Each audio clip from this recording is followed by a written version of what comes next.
Hello, and thank you for tuning in for another episode of the Parenting Pickup.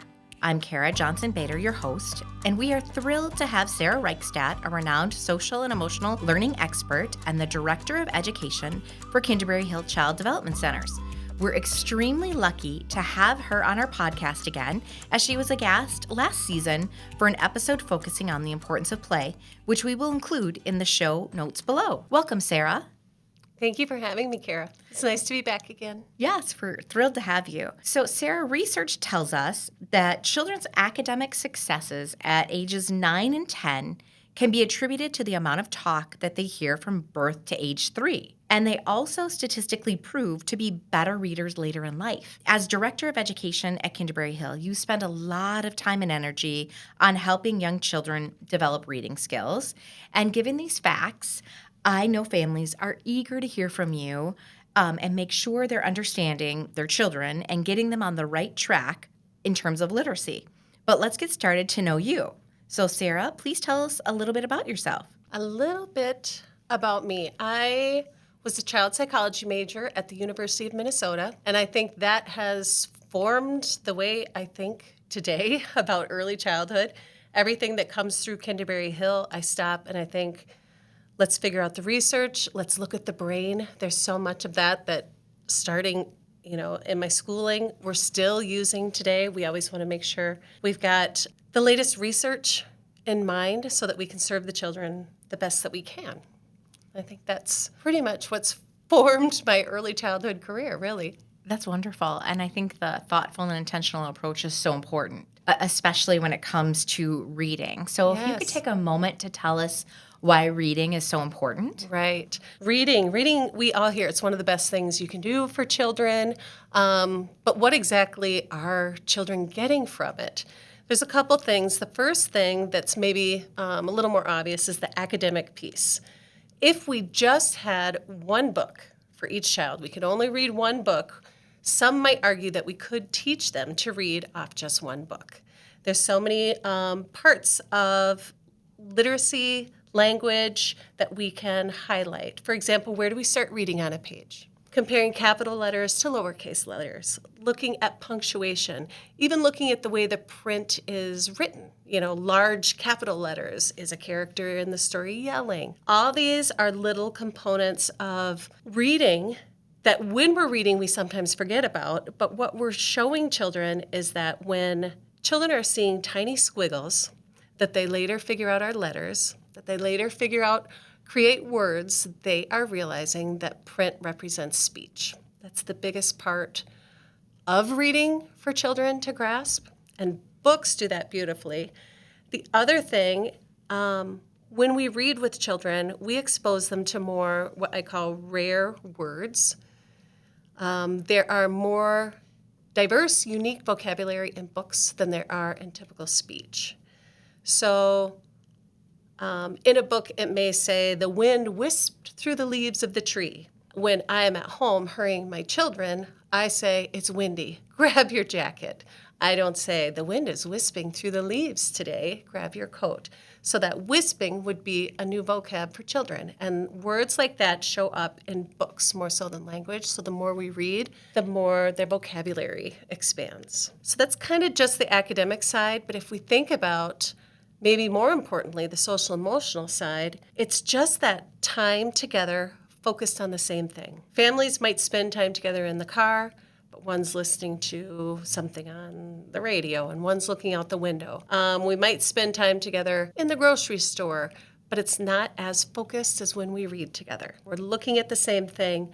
It's a little more calm, a little more relaxed. You count on that time to not be interrupted. And then we have that opportunity to talk through situations that you might see in the book. As a parent, I can ask, how do you think that character felt when? Or what would you do if? And I think those parts of reading are perhaps more important than the academics, that connecting piece. Absolutely. I think I've heard the phrase that readers are developed on the laps of their parents. Yes. And I think that kind of coincides with all the things you said. And when you were talking about language in books is much richer than what happens in an everyday conversation. Yes. And so that's fascinating to hear. Kinderberry Hill is a Reggio-inspired program. And so for those not in the know, please explain Reggio and how reading and books tie into this approach. Right. We are Reggio inspired, and the Reggio approach views children a little differently than the traditional educational approach. So, with the Reggio approach, we view children as competent and capable members of our community. And these members have their own ideas and their own wisdom. We view children as having wisdom, as fully formed at the age that they are.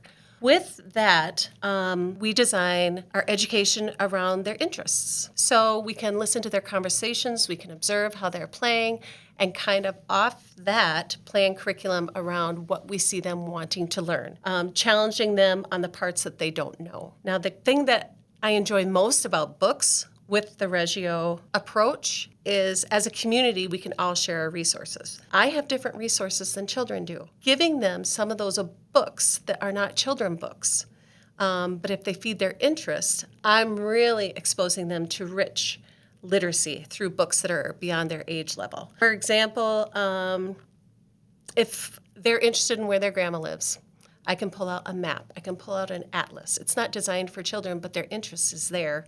And I can challenge them to use material that is beyond their typical age.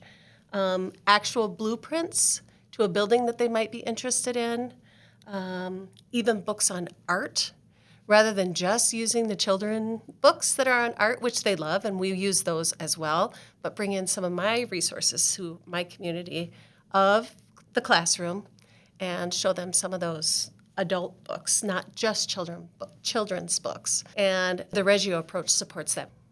That's just so interesting to me because I would never stop to think about bringing out an atlas or a map. But you're right, children are curious about those things, so why not expose to them and just how much they learn? And if I'm doing some truth telling, I wish someone would have brought a map out and how to follow directions because I'm directionally challenged.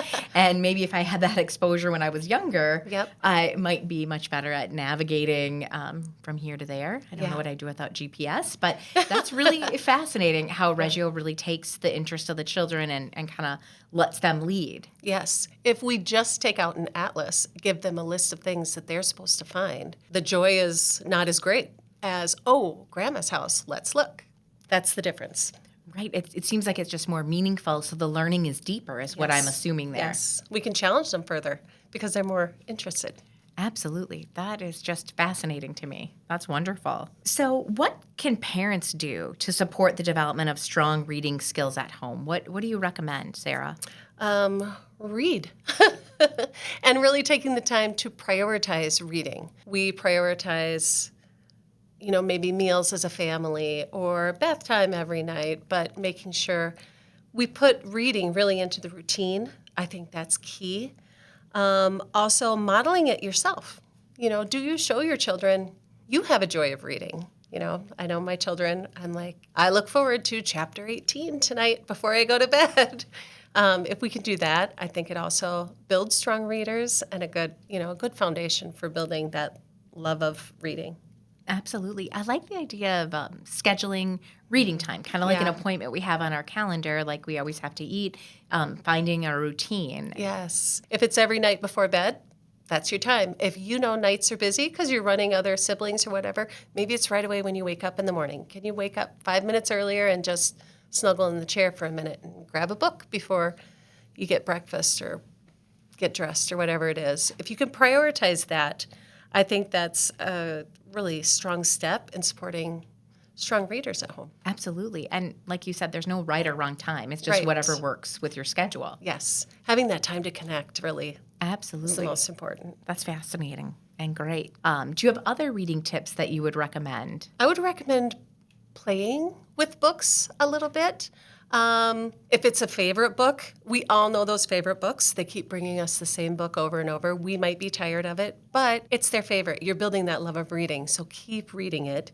And the more familiar they are with it, you can maybe change the words. You can maybe leave out something and let them chime in. I think those are great ways to build confidence in reading. As soon as you drop a line and let them chime in, then you can point to the words. You read that. You're reading, and build that confidence for children. That's great. And I think just getting them involved.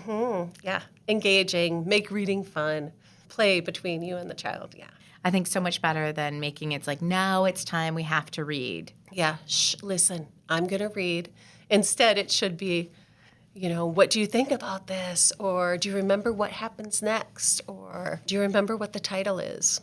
Those questions are the key.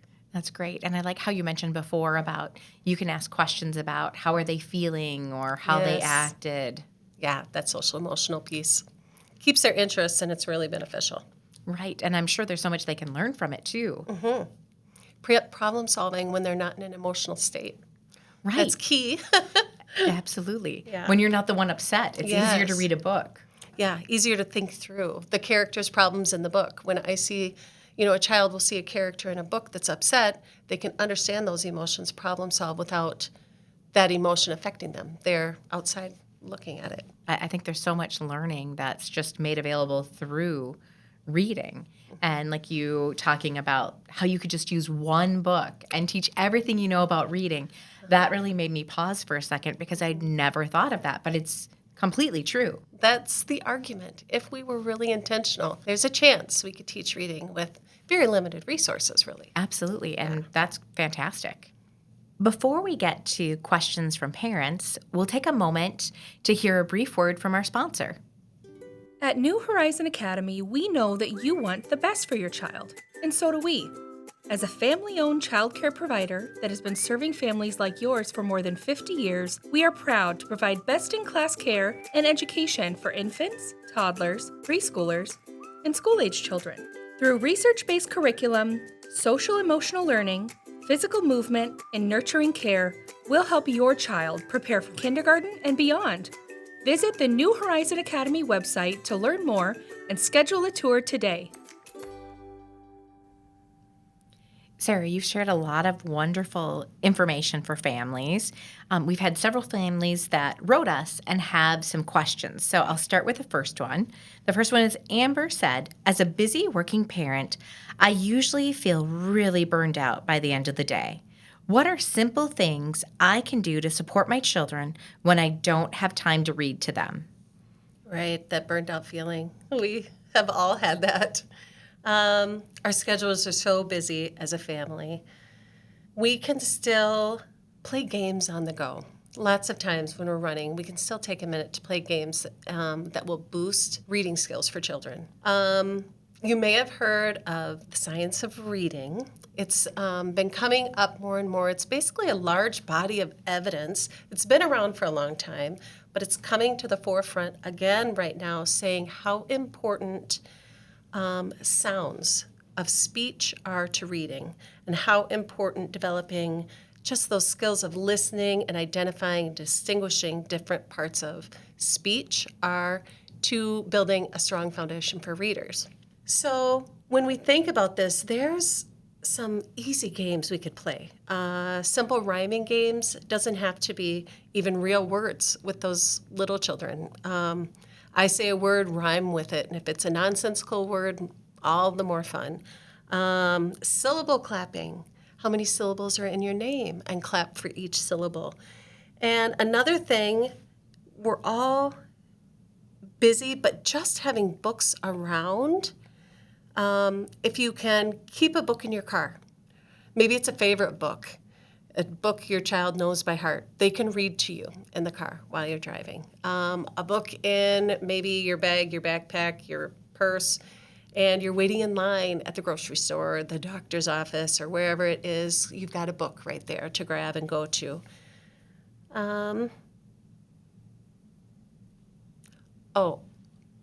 Also thinking about when we use reading in everyday life. If we're at a restaurant, point out the print and the reading to children. Menus, even your grocery list. Can your child hold the grocery list? And you point to it and read it together as you're running those errands. Directions in your car. All those things are ways that when we are busy, and every family has those times when they just run out of time. When we're busy, we can still give that little reading boost with a little intention. That's great. Those are all really straightforward things that we can do as parents while we're on the go. Having a book in the car is easy. Encouraging your child to help read along with the shopping list. Yep. That's great. There's even books for the bathtub.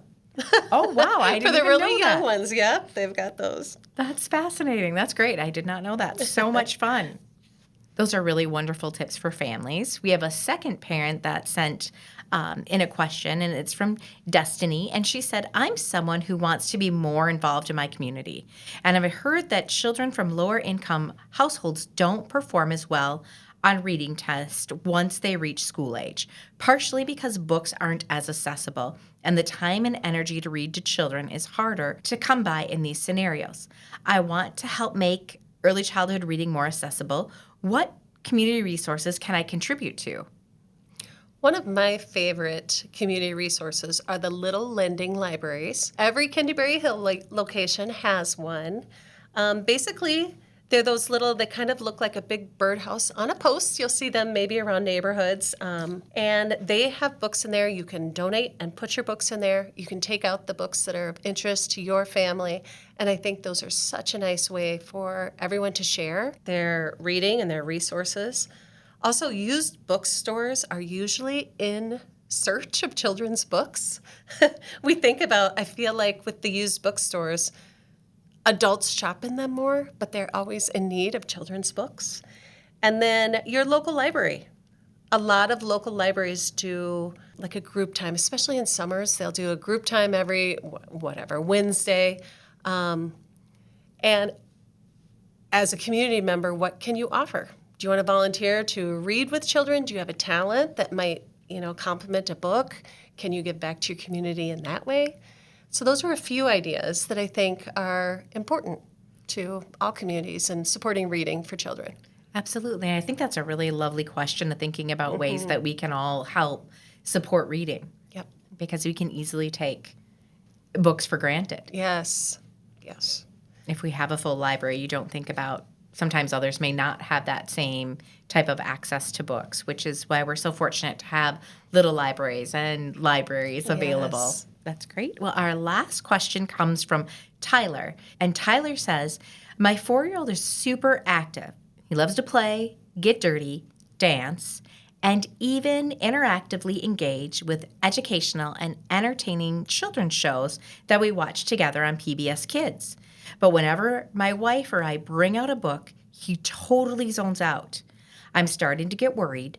How can we start him on the reading path? Right. You always have that worry as a parent. Oh no, what if they don't, learn to read because they don't like reading?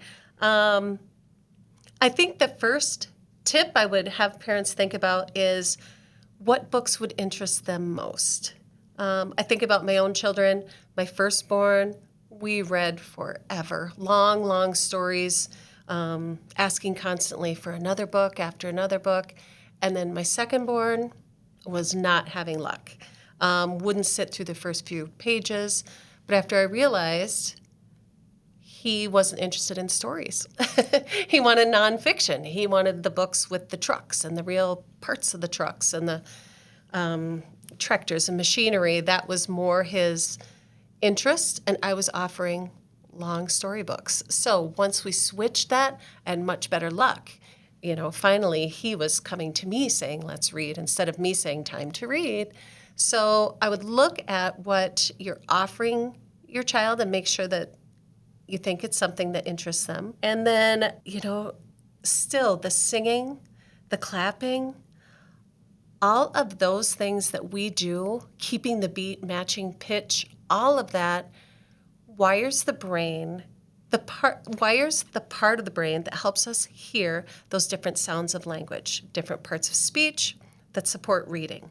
So don't forget that if they're really not interested in the books, if you're singing, clapping, rhyming, playing those games, you're still building a strong foundation. And probably last but not least, don't forget the conversations and the questions. All of that is so important. It builds that vocabulary, which is a huge part of building a strong reader. How many questions a child hears also correlates with how well they'll read. So just making sure our conversations, our questions are rich and connected, and playing games, and then looking at the types of books that you offer. And don't forget that even the magazines, the comic books, the things that you might not think about as children's books do have rich experiences for them. Those are all really incredibly helpful tips because I think you have to meet your child where they're at. Yeah. Similar to you, I had one child who would sit in my lap all day and we could Yes. read. And I had another child, and he would only read if there was ways that he could interact, like Oh, yeah. make the roaring sound of the lion, or finding ways that he could be involved, or like you mentioned, asking those questions. Those are a great way to get them involved. What do you think will happen next? Why do you think that happened? I think Yes. those are key things to just do Yes. that involvement. I agree. Well, thank you for sharing all those tips, and thank you for joining the Parenting Pickup podcast as our special guest, Sara. This information is critical for all families to know, and with all this helpful resources, if families can utilize this, I see the world moving in a right direction and being stronger readers and having better language skills. So thank you for sharing all of that. Thank you so much for having me. You're welcome. If you would like more information on this episode or need access to the other resources mentioned, head to our website at newhorizonacademy.net. And if you have questions, please email us at parentingpickup@nhacademy.net. Thanks and have a great day.